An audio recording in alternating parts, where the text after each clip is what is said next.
Hello everyone, glad to be back. Today is 21st of April, now it's half past 10 in the morning Moscow time. I'm Levan Gudadze and this is my channel in which I share latest updates on the news that are making headlines in Russian media outlets and Russian language pages on different internet platforms.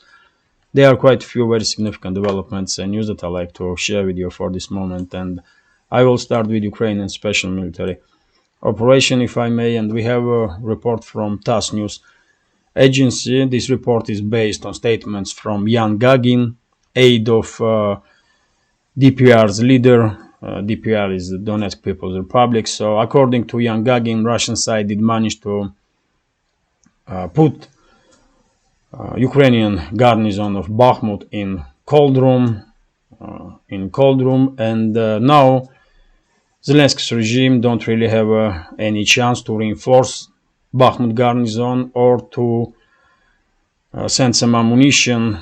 So basically, Bakhmut garnison is encircled. When we take a look at the map, this pro-Ukrainian map is not acknowledging this development, but according to Yan Gagin, this road from Bakhmut to Kramova and to Chesovyar is under direct control of Russian side. I did report about this yesterday, but now we have official confirmation of this information. And according to Gagin, Russian side is controlling at least 300 meters of this road on the west side of Kramova, which is enough to not allow Bakhmut garnison to retreat or to receive any ammunition or reinforcement. So it's official now. Bakhmut garnison is in cauldron, and yes, as I said many times before, situation for Ukrainian forces that are trapped in this little pocket in the western corner of the Bakhmut, situation for them is even more difficult now. And let me read for you this news from RIA Novosti, according to which, and this information also based on statements from Yan Gagin. So according to this information, Russian side is noticing now that some units of Bakhmut garnison are trying to flee town in small groups. There are some video confirmations also that some units are just running away. And same time, Yan Gagin did said that there are some instances when units of Ukrainian armed forces are surrendering to PMC Wagner units.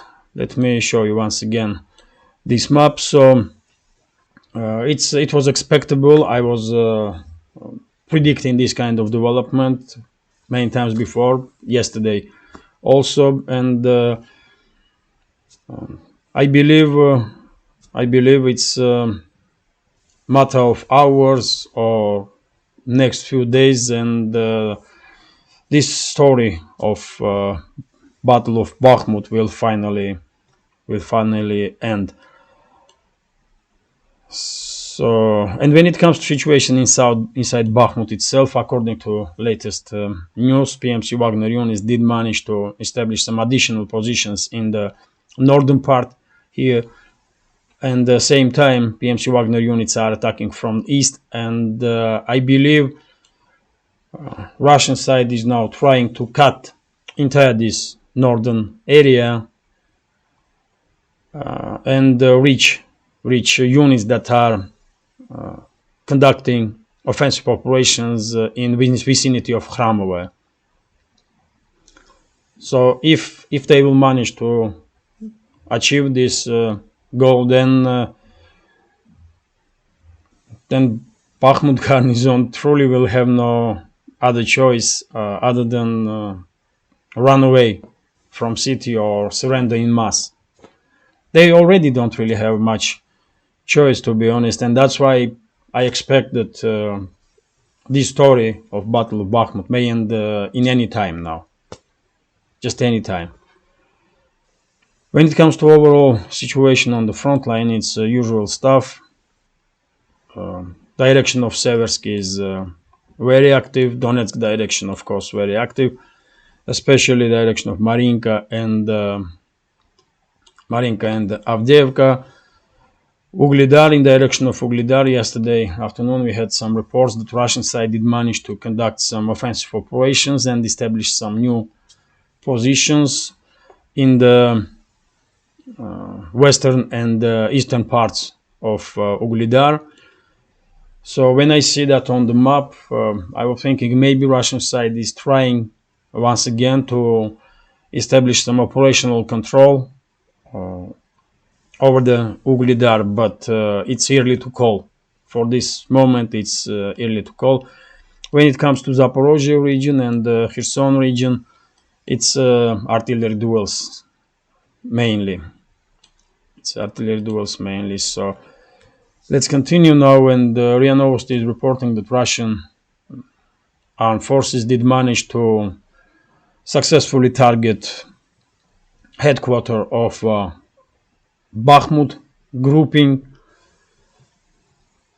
and if this information is correct, then we may probably say that for Zelensky's regime it will become even more difficult to manage its operation in Bakhmut direction, because even though we don't have information about casualties that Zelensky's regime receive as a result of destruction of that headquarters, but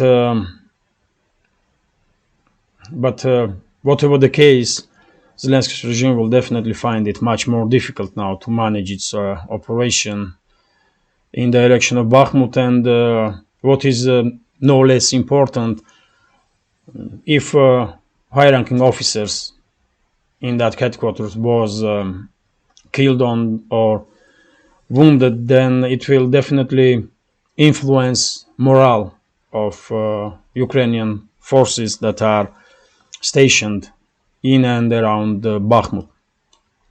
So quite significant development, as I understand. Let's continue RIA Novosti's report yet again about Bakhmut, and according to this news, which is based on article in Washington Post.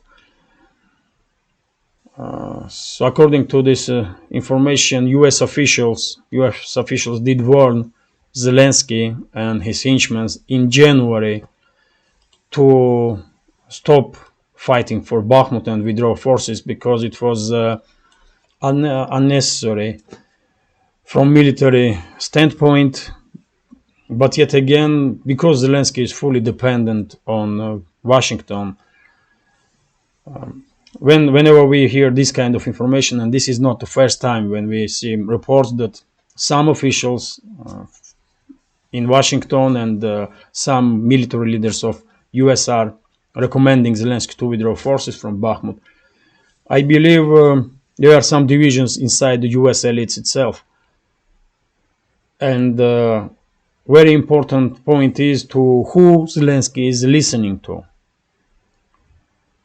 So it seems because Ukrainian forces did not withdraw from Bakhmut, I believe all these recommendations about withdrawal of forces did come to Zelensky not from people that he is listening. Maybe these people, these officials, these US officials are very high-ranking, but still Zelensky is fully dependent on just one small group of people, and possibly, I believe, it's Biden's administration. Sullivan maybe. Maybe it's Sullivan, who did said to Zelensky to keep fight for Bakhmut, because after all, Biden administration in hot waters for a while now. Rating of Biden is quite low, and as I understand, White House don't want to hear any bad news from Ukraine, and that's why I believe it was White House that did not allow Zelensky to withdraw forces from Bakhmut, even if Pentagon officials did recommend to act otherwise. So I believe there truly are some divisions inside the US elites right now, and Pentagon very much may be not happy with the policies of White House, but yet again, Pentagon is a military structure, and they are acting on orders of Biden and his administration. Let's continue now, and once again, this is about Bakhmut. I want to share this information with you because it does give you a sense how difficult situation for Ukrainian armed forces are in Bakhmut, and this news is based on article in Financial Times, according to which one Ukrainian soldier did spoke to Financial Times and said that from his group of 21 soldiers, in a single day, they lost 18 soldiers, and only 3 was left. In one single day, this military personnel did lost entire his unit except 3 men. So it does highlights how difficult situation is for Bakhmut garrison in this city, and that's why no one probably truly understands why Zelensky's regime did not withdraw forces from Bakhmut and why he did sacrifice hundreds and thousands of Ukrainian soldiers. But yet again, Biden's administration did not want to hear any bad news from Ukraine, and it's exactly because of that. I'm absolutely sure about it. That Biden's administration did not allow Zelensky to withdraw from forces from Bakhmut. And let's continue. This is RIA Novosti's report. Very strange, not the right word, but this happened yesterday. This story in Belgorod, some ammunition did blew up in close proximity from apartment buildings. Initially, I did share information on my Telegram channel. You probably did see video and photo confirmations of this incident. And firstly, Russian media outlets and Russian Telegram channels did report that it was possibly Ukrainian strike on Belgorod, but later on, Russian Defense Ministry did make statement according to which Russian frontline bomber Su-34 by mistake released some ammunition, and this ammunition went down over the Belgorod city.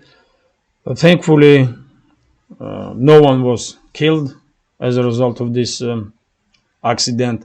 Few people did receive some injuries, and some buildings were definitely damaged. So yes, that's why I said that it's quite unusual story. But yes, this kind of stuff happens when some military conflict is going on between the two countries. And Belgorod, as you know, is right next to the border with Ukraine. Let me continue now, and this is RBK News Agency's report, according to which, and this is quite also interesting and strange story. This report is based on article of Washington Post, according to which Zelensky's regime, military intelligence of Zelensky's regime, was planning to conduct some strikes on Russian forces in Syria, and to achieve this goal, Zelensky's regime, officials of Zelensky's regime, the secret services was planning to negotiate with the Kurdish forces in Syria, and fortunately, they were unsuccessful. because if you remember, Russian side has some quite difficult relationships with the Kurdish forces, because quite a few years ago, PMC Wagner units, some of the PMC Wagner units did end up in a very difficult situation in Syria when Kurdish forces call for air support against PMC Wagner units, and US militaries opened fire on Wagnerites. And I believe Russian side still remember this incident, and I believe leadership of Kurdish paramilitaries will regret about that incident. Some of them already did regret it, and they are not in this world no more. But I believe rest of them will also regret, because it was a crime that Kurdish paramilitaries committed, and they will pay for it. But at least someone was clever enough in that forces and decide to stay away from this provocation of Zelensky's regime. Because, as I said, the relationships between those Kurdish paramilitaries and the Russian side are difficult. And if anything like this would happen, Russians will start fighting against Kurdish forces, and the Russian Air Force will just decimate, together with Turkish forces, will just decimate entire military wing of this Kurdish movement in Syria. So they did make the right decisions to stay away from this provocation. But yet again, if I did not forget what Kurdish paramilitaries did against PMC Wagner units, I believe Moscow did not forget about it also, and they will pay a heavy price for the crime that they committed. Anyway, let's continue now, and this is TASS News Agency's report. And yes, also information that's hard to take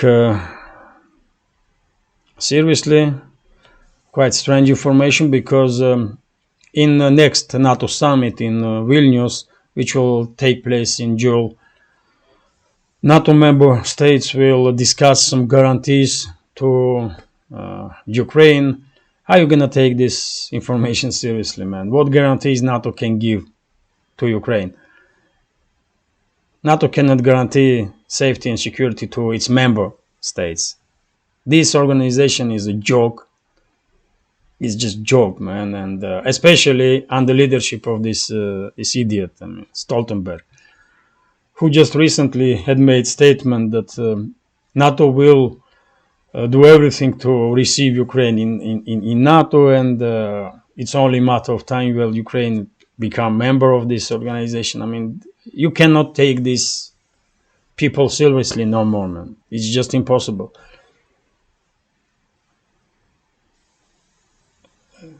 So yes, what else are you gonna comment on this, man? This information just once again highlights how out of touch NATO leaders are, really. Because before Vilnius summit, even Ukraine may not, as a state, may not really exist. So what they are talking about there? I mean, crazy though. Let's continue TASS News Agency's report. Quite interesting, really, because it seems like this conflict between Eastern European states and Ukraine leadership, at least, is continuing and becoming more and more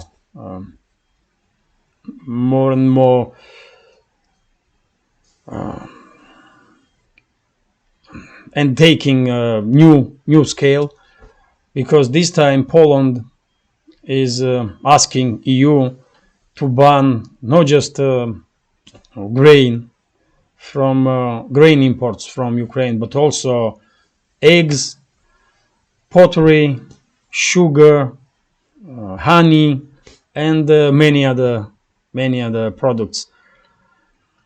Once again, I did report about this situation, the development yesterday and day before, because it seems like, especially Eastern European states, truly fed up with Zelensky's regime and the benefits that Zelensky's regime is having on behalf of European farmers, on expense of European farmers and people that are working in agriculture sector. And yes, no surprises really. I believe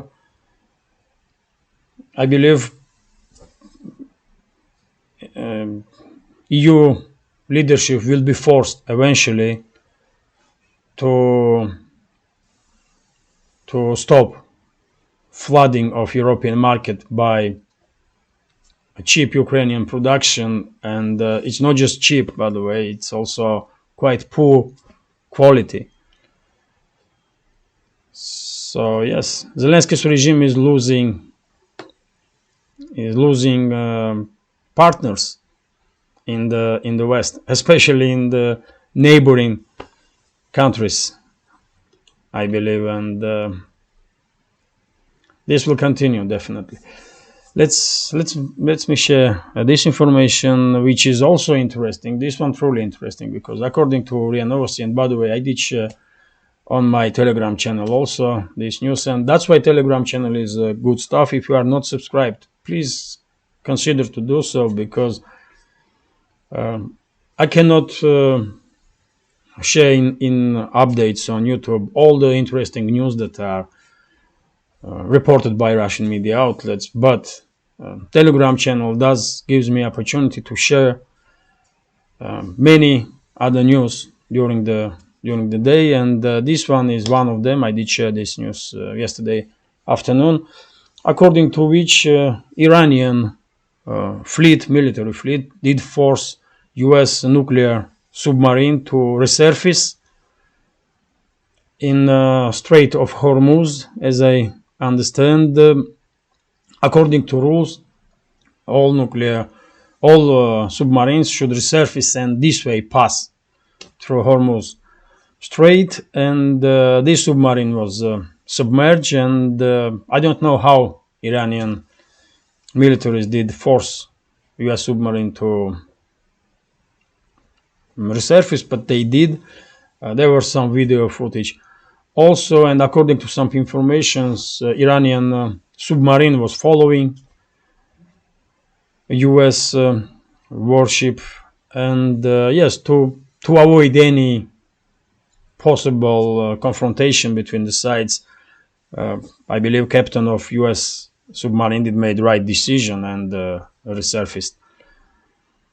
After all, Iran and the US are not in the war, for God's sake. But this information once again shows that Iran is not afraid to demonstrate force, and they did many times before, including against US warships that are passing through Hormuz Strait. RIA Novosti's report here, according to which G7 countries are now discussing to ban all exports to Russia. Probably they are run out of options. They don't really know what to sanction anymore. And now, according to this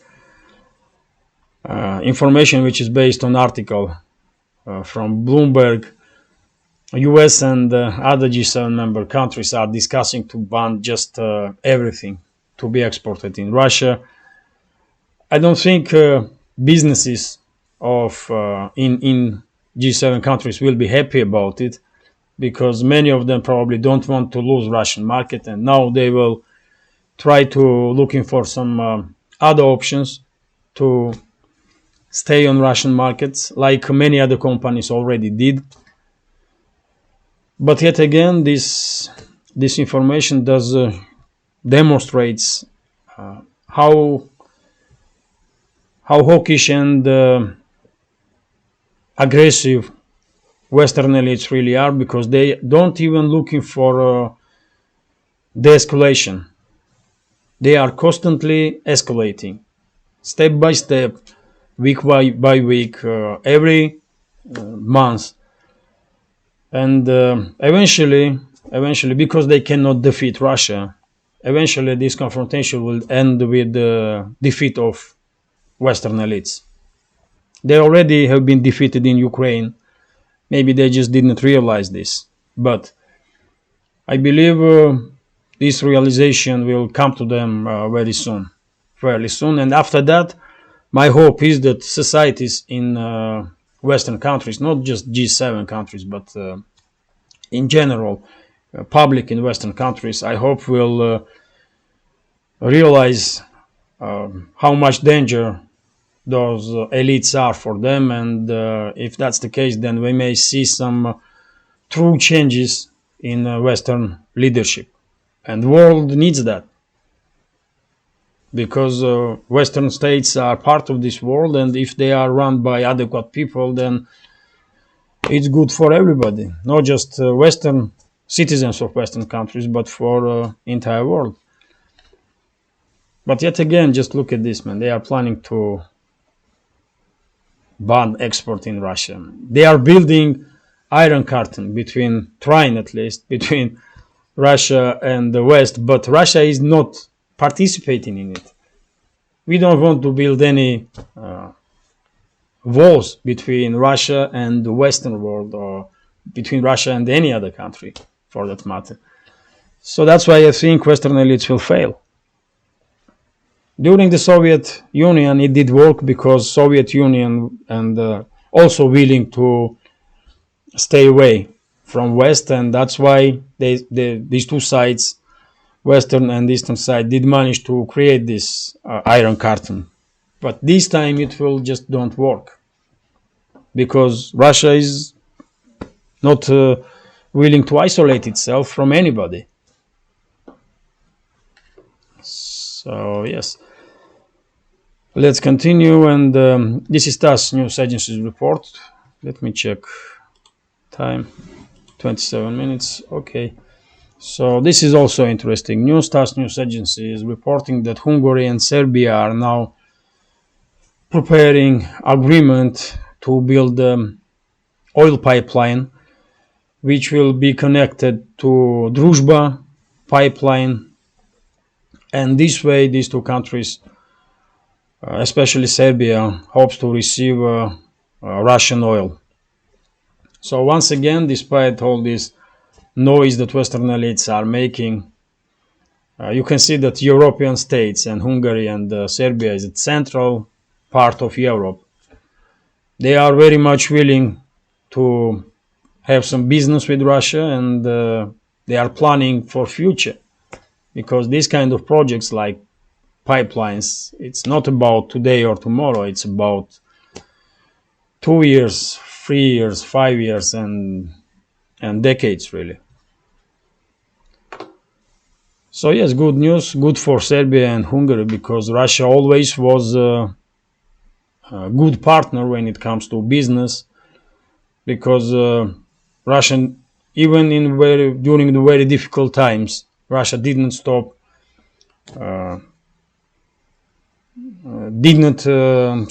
supplying European countries with energy, and Russia still right now supplying Europe with the gas, for example, through Ukraine. So Russian side always tries to, keep its contracts intact, and even though many of us in Russia, many citizens of Russia may disagree with this decision, if you ask society, probably majority will say to cut any energy deliveries to Europe. But from political standpoint and from reputational standpoint, it's quite important. We should admit that Russia is always on contracts, and if Russia said that it will do something, then Russia does it, no matter what. And in business, this is very important. Not just in business, really. Let's continue, and this is also very, very significant information. As you know, yesterday SpaceX did launch its super heavy missile, super heavy rocket Starship, and this was a test flight. As I understand, this this rocket is the most powerful rocket that ever was built in this world.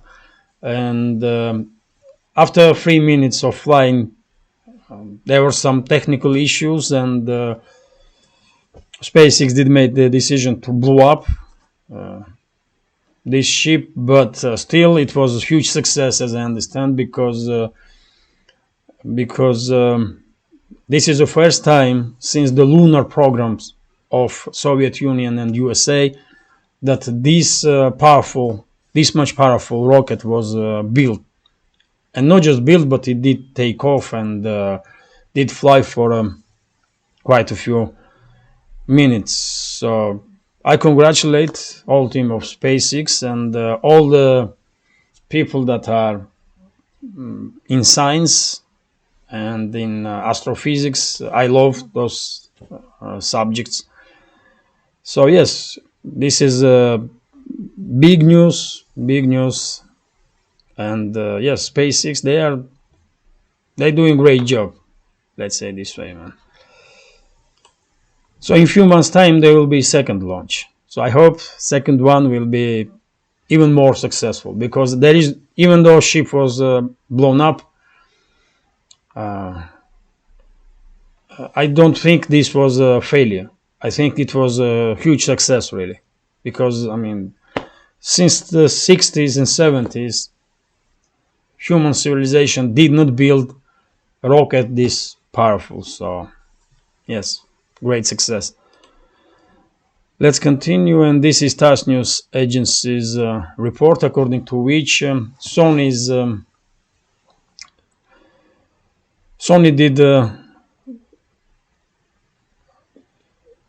income did drop 80% during the 2022 on Russian market. And yes, that's what is happening when some companies are taking political stance.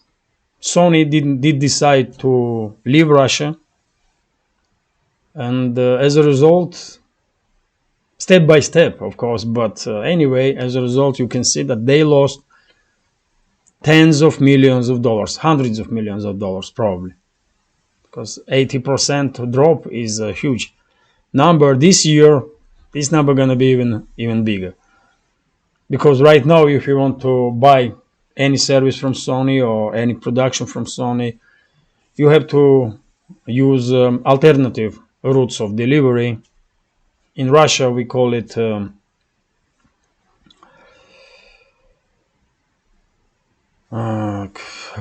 parallel import, and many companies are basically actively participating in this parallel import just to stay on the market in Russia. I don't know what Sony does, but many other companies do actively participate in it.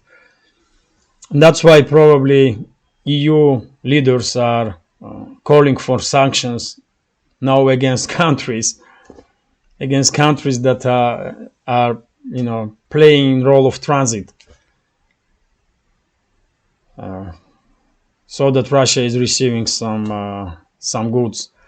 But anyway, this is once again showcase that shows that businesses that make political decisions lost quite enough by leaving Russian market. And this is going to be last news for today. According to Kommersant newspaper, there is some quite a big increase when it comes to rent of high price living spaces in Russia, in Moscow. basically. And if that's the case, this may be indicator that trust in Russian economy is rising among rich people, because it's not about me, of course, and other ordinary citizens. It's about rich people, because high price apartments to rent in Moscow, I mean, you have to be millionaire or billionaire, I don't know. So if they are now returning to Russia, and if they are planning to stay in Russia, all those rich individuals, then yes, probably they have some more trust in Russian economy, and they should have information, isn't it? Because they are businessmen, and they are working with huge amounts of money, and if they trust Russian economy, that's a quite good indicator.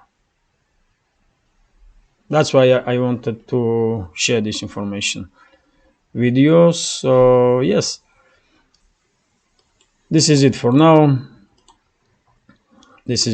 I did said many times before that if we take in account all those thousands and thousands of Western sanctions against Russia, and all that pressure that Western elites are trying to impose on Russia, economy here is doing really well, surprisingly well, I will say. Of course, there are some problems, and the government is acknowledging this, and they are working to deal with those problems. But when it comes to overall situation, Russian economy does surprisingly well. I did not expect this.